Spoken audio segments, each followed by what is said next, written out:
Hello,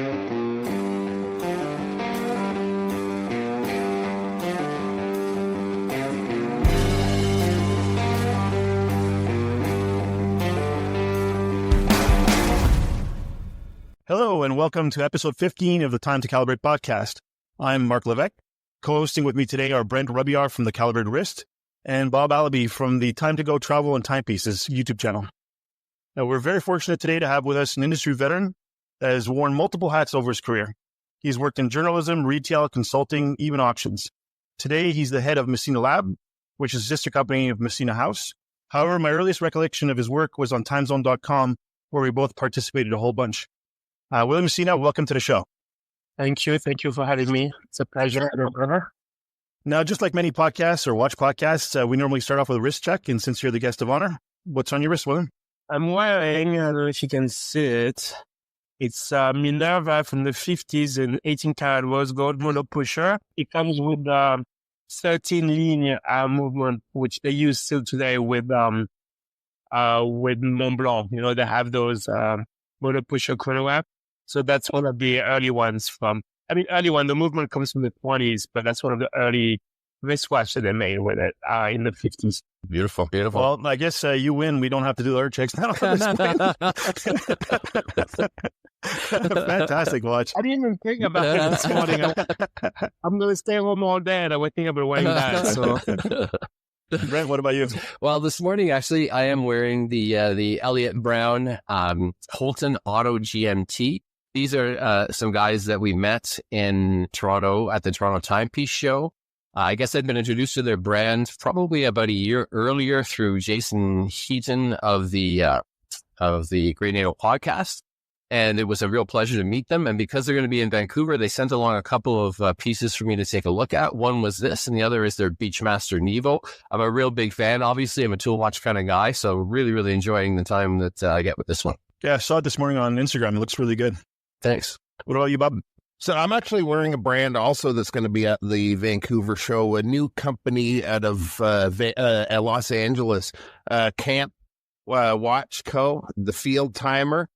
Pretty cool dial. They've applied, I think it's like 8 layers of a clear lacquer on top of the dial, and then the markers and all the print work on top of that. So it has sort of a floating effect, kind of a neat take on a field watch. So yeah, that's what I have on today. And it matches my shirt too.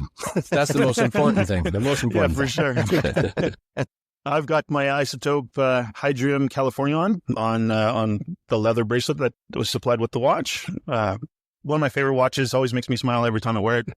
Great piece. I love those guys. They do a great job. Yeah, Jose is a fantastic guy. He's a good friend of the show, a good friend of ours.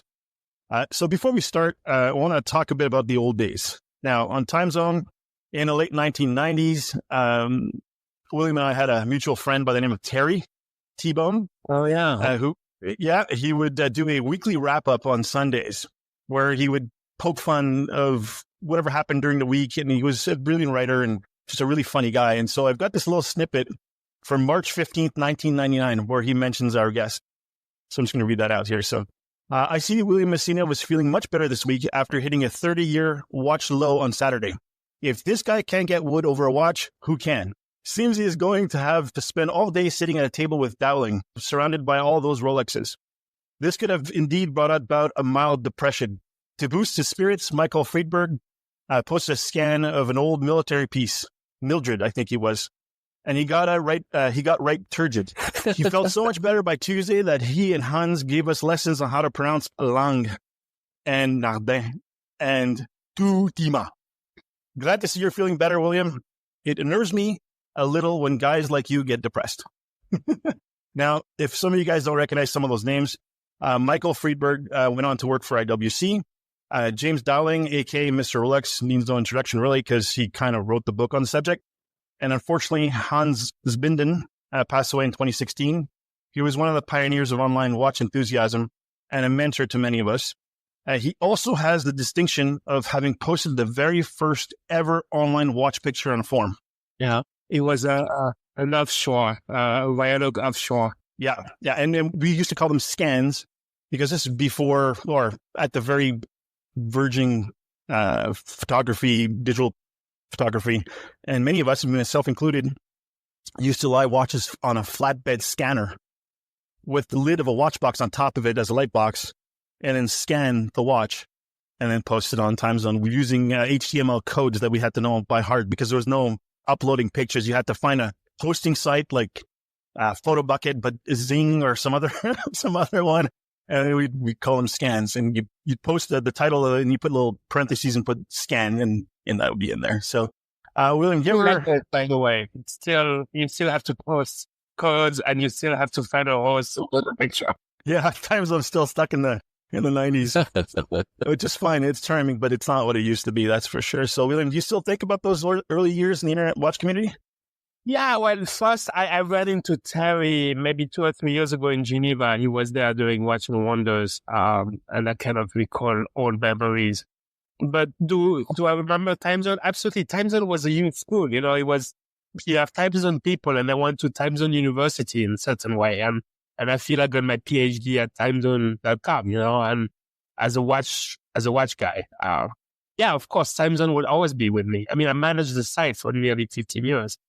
Very important place for me. Yeah, it was the same for me. I started on there in 98, probably. And, back then you didn't just jump in with 2 feet. There were people with a lot more experience and more knowledge, and you spent time listening and reading and, maybe asking questions. And it took me maybe a year before I really participated and became a personality on the site.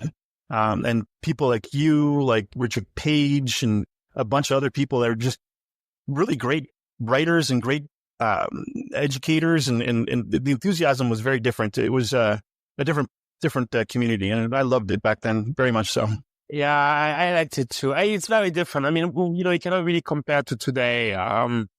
But it was the prehistoric years of watch collecting on the internet, and in a certain way, I'm very happy I was part of it, and it obviously contributed to my my life, at least my watch collecting life.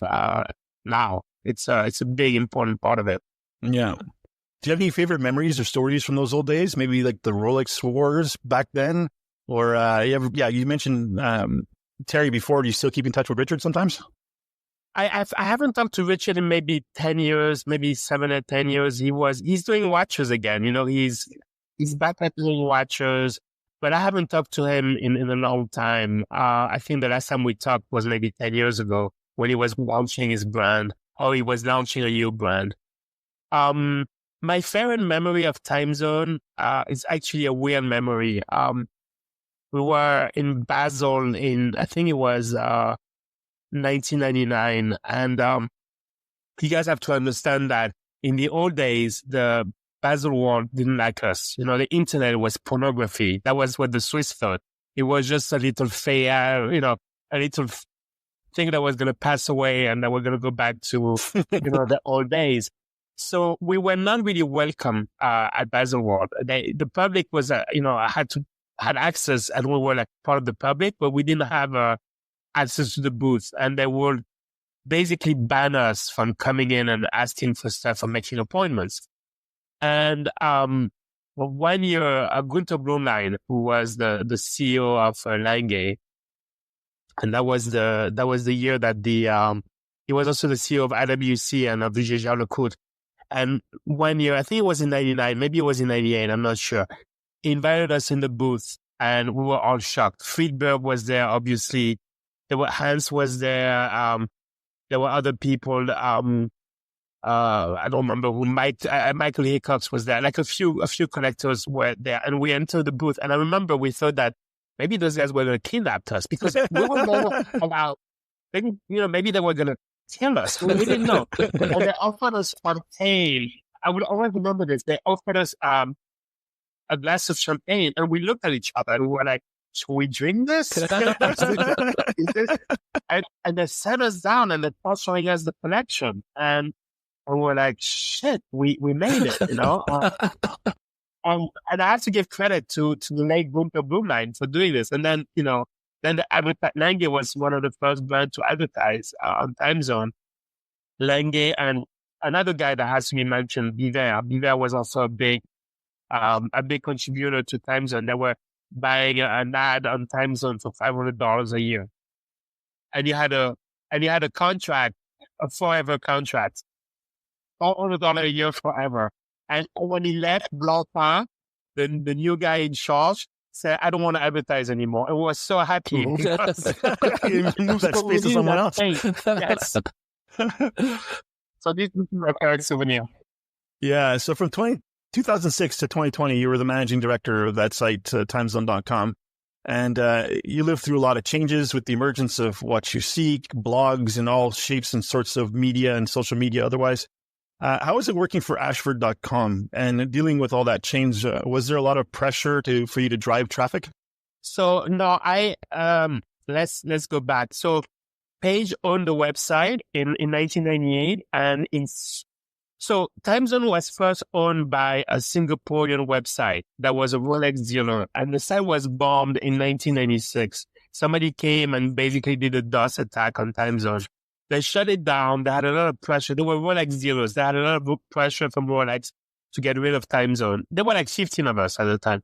So Page bought it, and immediately Page used it to promote his store. He had a store in San Francisco called Paris 1925, and it was promoting his brand. And then obviously the .com years came up, and he thought that he would sell it for a lot of money. And he tried first eBay, and they were very close to a deal. And then eBay backed out, and he sold it to a company called Ashford.com in 1999. How much, we don't really know, but I think it was around 2 million, something like this. Ashford.com became Timezone owner and immediately started pushing their watches to Timezone. And a lot of us left, and we went to another website called WatchNet. .com. And Ashford went bankrupt maybe a year later, and WatchNet bought Timezone out of the bankruptcy of Ashford. And then WatchNet and Timezone merged, and so we were back in charge, basically. The old guard was back in charge. And at the time, I wasn't the general manager. At the time, there was a guy called Mike Disher who was the general manager. And Mike Disher, myself, and a few other guys, Michael Sandler, of course, and one of my best friends in the industry, Michael Sandler, we kind of, we had this collector who was an investor who owned, he owned the Parcel Pro, which is a big shipping company that was insuring jewelry. We sold it all together in 2006 to Antiquorum. Antiquorum bought Timezone in 2006. Osvaldo Patrizzi bought it. So I ended up becoming the boss of Timezone. And then Osvaldo Patrizzi was let go by the shareholders of Antiquorum, and I became the head of Antiquorum. I know it's kind of weird, but I was in my mid-30s, and I became the head of Antiquorum. And I had to move to Geneva. I stayed there 4 years. I was sick and tired of the Swiss, and I want to move back to New York. And basically, Antiquorum was sold to a big investor in Asia, and they didn't care about Timezone at all. So they never invested in Timezone.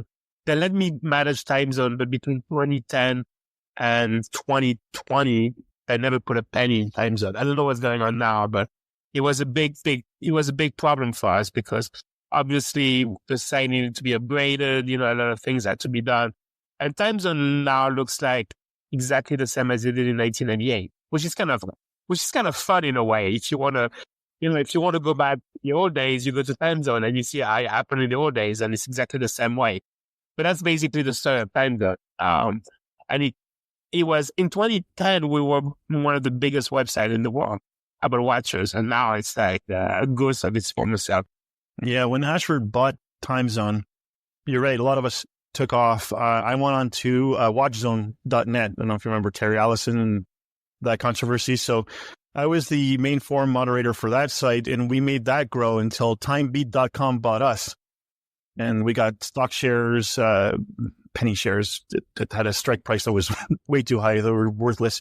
And we all got watches, from, is it Toronto? Who owned Timebeat? I can't remember. But anyways, long story short, made that grow. But I was writing for Instinct magazine at the time. And so we were, tying in subscriptions with all kinds of contests and fun stuff like that. So yeah, it was, I wouldn't say the Wild West, but it is pretty close to being that. And it was a lot of fun.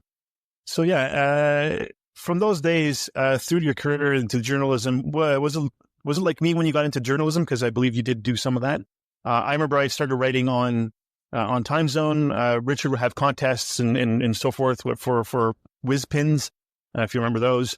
I had a bunch of articles already written, so I submitted some of them to magazines. I got an offer from International Watch and from InSync magazine, and I wound up writing for InSync for 6 years. How did you get into the journalism part? It was just a natural thing where people were asking me to write about stuff, so I was doing it. I never was a natural writer, and I just wrote about stuff that I liked. So I would go to Basel, I would go see a watch, and if I liked it, I'd write about it. When I bought it, I would write about it. But I never wrote really for magazines. I may have contributed there and there for a couple of things, but I was never a steady writer besides Timezone. And then when I started managing, I didn't have time to write. And I was mostly doing editing or sending people, on invites from the brands. Okay. Very cool. I think Bob has a couple questions. Yeah. So thanks, first of all, for coming on and giving us some of your time today. You guys touched a lot on the early days of the online community in your career. I was taking a look at your Instagram feed, and you have quite a varied collection, including some of your own watches from Massena LAB. Curious if and how your taste in watches has changed from those early years, if at all. That's a good question. I think a good collector is a guy who has a theme and kind of stick to it. And so I'm not a good collector. I don't have a theme and I don't stick to it. What I do is I get obsessed with something. I get obsessed with Breguet Type 20s, and I'm going to go and I'm going to buy 5 or 6 of them. I mean, I used to, because now they're very expensive, but let's say in the old days, I would go and buy 5, 6, 7, 8 of them, and that would cost me maybe 50 grand. And then I would study them and I would look at them, and then I would keep one and resell the other. And usually by reselling the others, you would pay for the one that I kept, Obviously those days are done. You cannot go and buy yourself 10 Daytona 6263s to choose the best one, or the one you like the most, and resell the others. You need a lot of cash.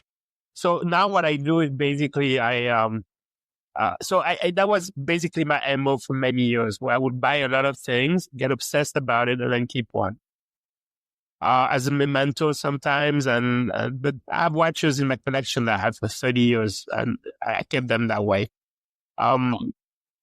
Today what I do is basically I see a watch, I like it, I buy it. I don't have a common theme. I don't get the theme thing, to be honest with you. I just like watches. I don't like themes. My taste was very much vintage in the early days, because it was so much cheaper to the modern stuff. In the late 90s, early O's, you could buy a real Blancpain 55 thumbs for $1,000, $2,000. Even 10 years ago, you could buy one for $5,000.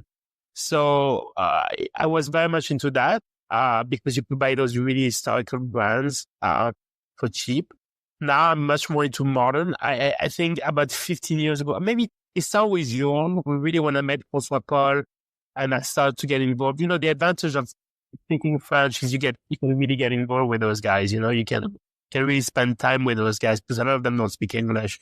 So I went, but in the early 2000s, and even very much after 2010, I get much more involved with the independents. And now today it's mostly independents that I collect or buy, put it this way.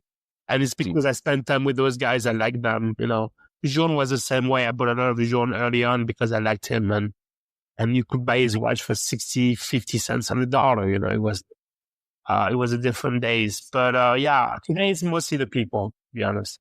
Yeah. Just kind of a little follow-up, wondering if you could give us some insight into how you actually got into watches in the first place. Everybody sort of has a different path, an interesting path to becoming a collector and enthusiast. Is there a moment or a particular watch that triggered that with you to start your journey? When I got my first watch, honestly, I grew up in Switzerland. I went to school in Switzerland. Obviously, in Switzerland, you have a lot of watches around you. But back in the old days, there were not so many watch stores and things like this. But basically, when I went to school, I went to boarding school, and my mother gave me a watch when I was 7, and she taught me how to read it, and I didn't really understand it. And I put it on, and I was very proud of the watch, and I wore the watch. Actually, I think I did a podcast with Waco where he posted a picture. I don't know, maybe it was with Ben Clymer, where we posted a picture of me with a watch in boarding school. So yeah, it basically the first watch. I was hooked. And what was that watch? It's Omega Seamaster 60. Wow. Okay, I know it sounds like a 7-year-old with an Omega back. But you have to understand that 20 years ago, I mean, in 2000, an Omega Seamaster 60 was a $200 watch. 20 years ago. Yeah. Maybe, Yeah. We had antique stores in Montreal with the same thing. You could find, a bucket, a little shelf full of little Seamasters for $150, $200. Yeah, it's in all kinds of various 31 shapes. millimeter Seamaster. It's not a 38 millimeter gold Seamaster. It's a crappy little thing. And when I was 7 was 1976. So yeah, in 1976, in the middle of the quartz crisis, that watch was worth maybe $50, I don't think it was a big loss to anybody. I don't know when my mother got it, to be honest with you, but yeah. You once said, before anything, aesthetic or otherwise, a watch is a tool. Can you tell us a little bit what you meant by that, and if you still believe that today? Absolutely. And that's the one tenet which is very important to me. Watches are a tool to give you time, maybe a second time zone, to maybe a timer, maybe, the different complications are tools to us. I mean, and I think it's very important that we don't lose track of that. Right now it's a big fashion of those shaped watch, weird dials, whatever. I'm fine with this. People have their own thing, but for me, watches are tools. I mean, the three of you guys are wearing tool watches. I'm wearing a tool watch too. Okay, it happens to be in gold, but it's a mono pusher, and it gives time, and it's very important to me that watches are tools. I love those micro brands and those small little brands that are tool watches. I still buy a Sin there. I bought 3 Sins last year. It's important for me that watches remain tools. Yeah, agreed. You told a collected man once, when you began collecting, you were looking for the ultimate watch, something that would fulfill all your fantasies and desires. Do you think it was that same impulse that made you start Massena LAB? No, that's a very good question. Yes and no. Yes, in the sense that I'm still looking for the ultimate watch, but I don't think I would be the one that would make it. But B, it helped me understand why it's a great quest. I'm Don Quixote, and I would never, and those watches are my windmills, in a certain way. Yeah, I'm still looking for that. I think it's important. It's kind of my quest. But starting Massena LAB was more about learning about the process and, putting ideas forwards, basically. Oh, that's a great metaphor. Yeah, great. So on your website, there, lab in Massena LAB stands for laboratory, label, and also collaboration. Can you tell us about the origins of Massena LAB? You sort of hinted to it there, but can you elaborate a little more? And where do you see it going for the future? So it really started out of the blue when Timezone was celebrating its 20th anniversary in 2015. We were looking back in the old days, Mark. You remember Page was doing watches that he was doing through his stores with brands. Minerva was one of them. Yeah, the Pythagore. Yeah, exactly. So he did a couple of anniversary watches with Minerva. He did a couple of things. I think maybe you listen out there. I don't really remember who. RGM. Thank you. Yes. So in 2015, when it was the 20th anniversary of Timezone, we thought that it would be a good idea to maybe do another watch.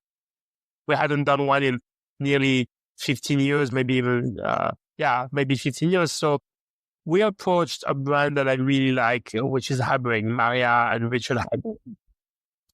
And we approached them and we did a mono pusher chronograph, the COS. I don't know if you guys are familiar. They have a watch where you turn the crown and it acts as a mono pusher. And Richard said, yeah, we'll do 20 of those. And so I designed the dial and I designed the bezel. And I really loved the process. It was really fun for me to do that. We sold the watch. It did very well. And the problem with the watch back 10 years ago was already $8,500. And a lot of people came and said, look, I cannot afford it. I would have loved to buy the watch, but I couldn't afford one at $8,500. So we thought that it was very successful. So we thought maybe we'd do a 21 anniversary, like as in I can drink now. Well, in the United States, not in Canada, but you get the idea. So we did the jumping hour, the second mort, the dead beat, with Richard on, this is something that in 2016 nobody was doing. We did a sector dial, and I designed the sector dial. I took it from an old Patek 96, actually a reference 565, and we did this, and that's sort of like I think 10 minutes, and that was phenomenal for us.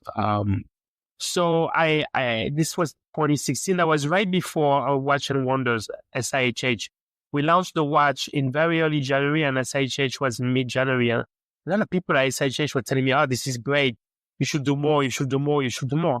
And I was like, "Yeah, maybe I should." And I thought of it, and then Timezone didn't want to get involved anymore, and so I started Massena LAB a year later, where we did the same watch again, basically, but in bronze with a black dial. And I thought we did 50 of them instead of 21.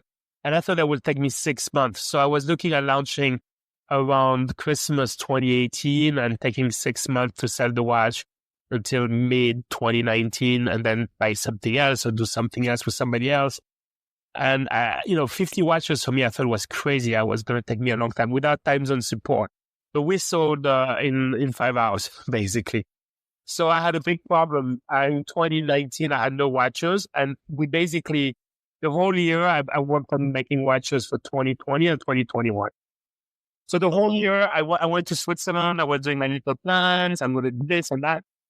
And then I was very lucky. And COVID hit, and we know what happened next, and this is basically how Massena LAB started.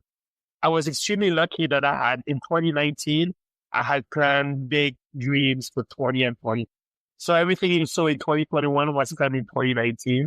I was able to get the watches when nobody else were getting watches. I had people like me, it was like all this great stuff coming. And I was very lucky at the end of the day. And Massena LAB was launched like that. Well, that's great. So you've collaborated with brands like Unimatic, all the way up to brands or independents like Sylvain Pinault.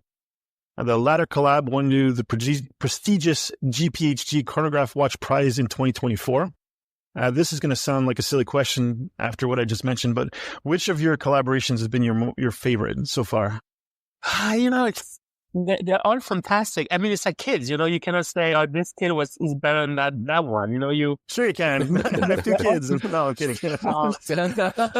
My brother-in-law is listening to this, so I'm kidding. I like them all. They all was something to me. They're all part of me. Pinot obviously won the Grand Prix. It's a big honor. It was a big deal for us. We loved it. We struggled so much with that watch.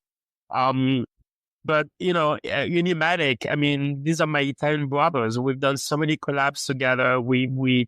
The first one was an amazing idea, all of them. I making the craziness of having I had 70,000 people wanting 250 watches. I mean, the craziness of that, all of them. There's not one watch that I would say, oh, that wasn't, that's my favorite, or that's a collab I regret doing. Not one. So when collaborating with micro brands like Unimatic and in high-end independents like H. Moser et Compagnie, how do you manage dealing with these 2 wildly different types of companies?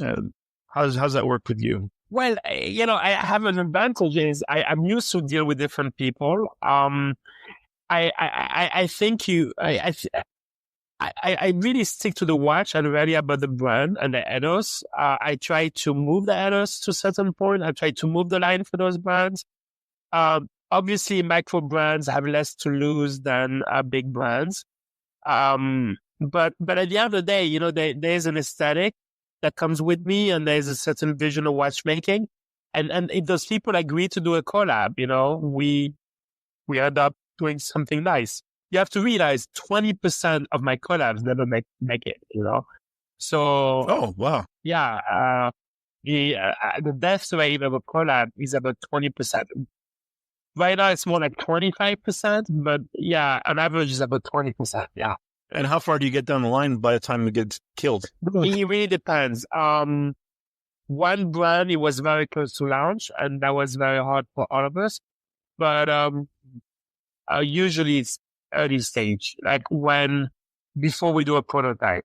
Okay. Yeah. Well, collaborations can be for established brands and also independents alike a really quick way for them to refresh their look and their catalog.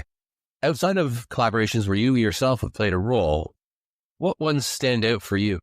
Oh, plenty. Are you in general watch brands or micro brands? It can be either way. Ones that you think, wow, this was a fantastic collaboration. Because, sometimes collaborations can be, we switched the color of a dial and it doesn't really come off as a truly new watch. But then on the other hand, like a lot of the stuff that you have done, they've really been truly unique pieces. So I'm curious about ones where you didn't play a role. What were inspiring to you? So I agree with you. That's a very good point. Habillage is not something that interests me. Habillage is the fact that you change the colors of a case or a dial. I'm very much interested in this. Other people do it and they do it very well, but it's not really my thing at all. I'm more interested in launching a new product. The one we did with Moser, it was a chronograph that had never done a chronograph. Besides a $50,000 chronograph with a Widerhash movement, my chronograph is half the price of that. And that was important for me that we do this. We had a special dial with a lot of things on it. Moser is known to do dials with nothing on it, not even the signature. I put the kitchen sink in there. I put everything. But at the end of the day, there's a lot. I mean, obviously, what Max has done with Bulgari is very impressive to me. I think Max Busser is maybe the ultimate collaborator. What he has done with Vianney Alter, with a lot of people when he was at Harry Winston. Actually, we won the GPHG this year with Sylvain, and I'm only the second American citizen to win at the GPHG. The first one was Harry Winston for another collab with Vianney Alter for the Opus 3. So it was a big honor for me that, we did this. So yeah, Max is for me the best collaborator ever. And I did a collaboration with him. We did an épée, we did a clock, and he's a great person to work with, I have to admit. I think that, you have my friends at Nuira have done great things too. I think Manuel Emsch has done amazing collabs with Vianney this year, but also in the past. And that's besides the one he's done with me. I think the one he did with Kashin is amazing. The Russian guy, those animals, monsters. Chicken, yeah. Yeah, chicken. Sorry, yeah, chicken. I think these are great collabs. Well, both you and Mark now have brought up the GPHG, and you're kind of in an interesting situation because you've been on both sides. You've been on the jury and you've now been a recipient. What would you say is the importance of awards like that for the industry? What do they bring to the table? Some recognition, obviously. It's nice when people say, hey, good job.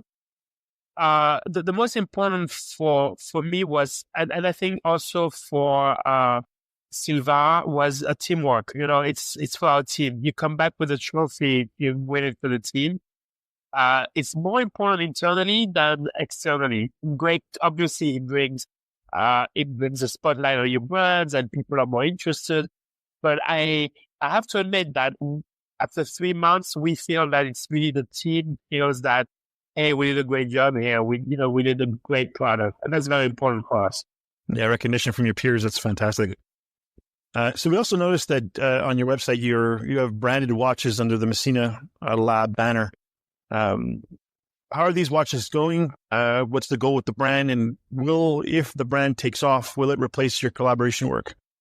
No, and I'll tell you why.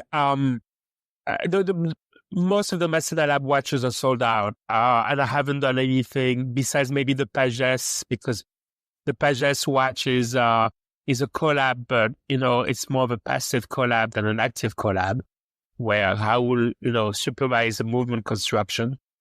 But I would say that the major problem I have with Massena LAB is the price range. It's very difficult to make something that interests people in the $4,000 price range.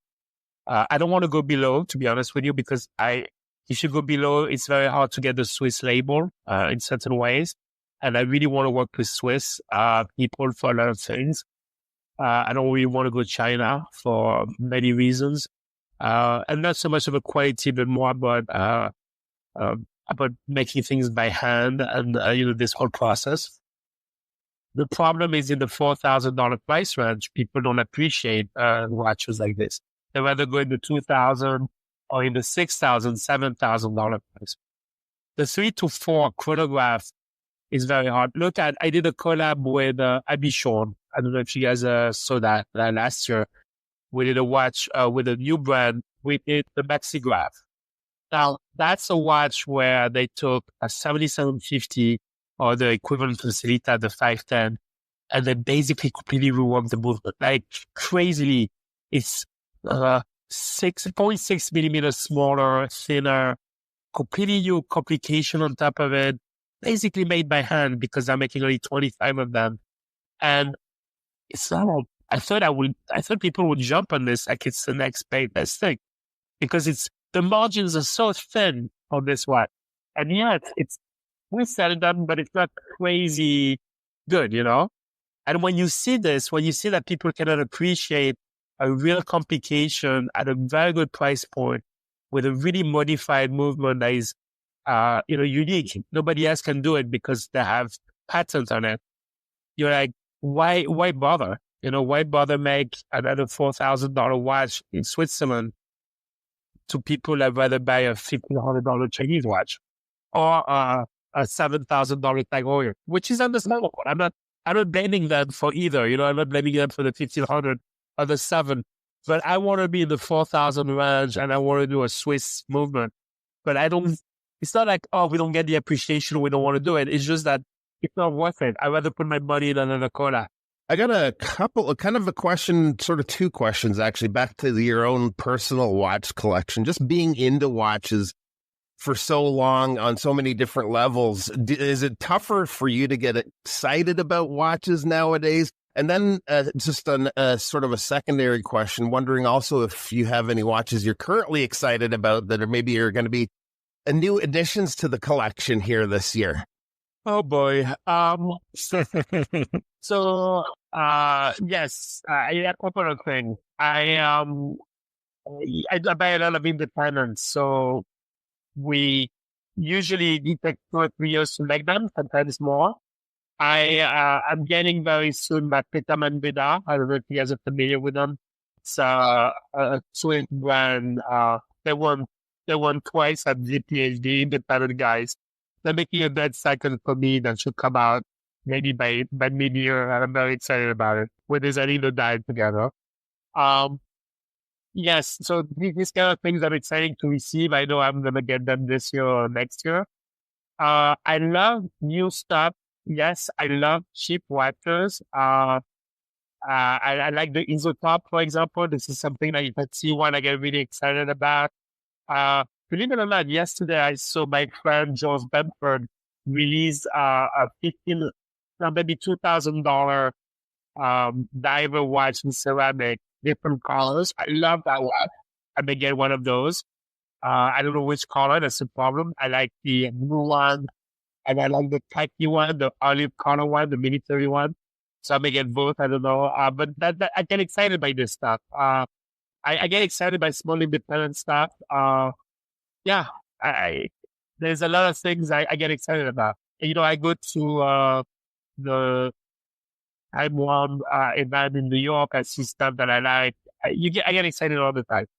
There's really no snobism for me. I get actually more excited about $1,000 watches than $100,000 watches, to be honest, because obviously it doesn't hurt the wallet the same way. I like them all, and it's pretty rare that I don't like the watch. It's pretty rare. Yeah. Speaking of exciting, and inexpensive, that new Fears collaboration with Studio Underdog with their sapphire dial with the lume at $1,200 US. I can't believe it's that cheap, and that's a really neat collaboration. They didn't reinvent anything, but they brought the Studio Underdog dial technique, that neat design into a Fears cushion case. And again, priced at a very reasonable, attractive price. Good for them. Good for both of them. I'm very impressed. Yeah. The giblets, that's the name of the watch. Yeah. Yeah, I like it too. I saw it yesterday. Yeah, Richard, they both do a great job. I think Richard is a very talented guy. I spent some time with him over in China together because we both did a collab with Moser. He did, so we did a little tour. We went all over Asia. So Richard and I spent, I think, a week in Asia together, and we had a blast. Honestly, he's a very talented guy, very funny. Was a lot of fun. I really enjoyed that. Yeah, unfortunately, he didn't come to the Toronto Timepiece show. His brand was there. He had some representatives, but he couldn't make it himself. I didn't get to meet him. I did get to meet Nicholas from Fears. He was at the show, and he was at the Red Bar the week before, so I got to spend some time with him. I don't think there's anybody any more dapper than Nicholas from Fears in the industry. I was wearing a button-down cotton shirt and felt a little underdressed. But yeah, this super, super nice guy. One last question from me. Of all the brands you've worked with and the future brands you're going to be working with, are there any that you haven't worked with yet that it's like your holy grail, your dream partnership out there? Who would those brands be? What's with Rolex, Patek, of course. Oh yeah, Patek. No, forget that. Rolex Massena LAB. I would love that. That'd be. Why? What would you do to a Rolex? Like, just throw something out there. To Rolex, I will do a 6062 for sure. So this is the triple day with the wood face. Yeah. The old school. Yeah. Basically a Cellini kind of thing. Exactly. Well, they kind of did it when they did that wood face watch in 2017. But I would do it the right way, the oyster case. The right way. Yeah. I like that watch. I considered buying one. I didn't, but I may actually one day. But yeah, I kind of like those old school watches, and then I wouldn't mind doing one of the 3D photographs also. I think they're cool watches. Yeah, there's a lot. Yeah, without the crown guards, old school. Yeah, old school. Yeah. Cool. Maybe you could bring in Swatch and make a plastic version of it too. You can't do that. I know. I think you mean bioceramic, Bob. Yeah, not plastic. Well, William, I want to thank you very much for the time you gave us today. I know you're very busy and you got a hard out in a couple of minutes. Thank you very much. Your generosity is greatly appreciated. Can you tell our audience where they can find you online? Should you wish to have them check out your social networks and all that stuff? Sure. So the website is massenalab.com, MASSENALAB.com. You can find my own personal watch Instagram. It's the real Massena, and the website and the Instagram is Massena LAB. I think that's it. I think that's all we do. Maybe we have a Facebook page. I'm not so sure. I have to answer stuff, but I'm not a Facebook guy. I'm an Instagram guy. Yeah, same here. Yeah. And you can always contact me on Instagram like Bob did. And I usually answer people back. I really appreciate it. Thank you again, William. And thank you all for listening. Our show goes out twice a month on Mondays, and it can be found on Instagram. I'm at Mark Time to Watch. Bob is at Time to Go 1978. And Brent is at Caliber 321. have a great week, everybody. We'll see you in 2 weeks, and see you again on Time to Calibrate podcast. Thank you. Cheers, guys. Cheers. Bye-bye, everybody.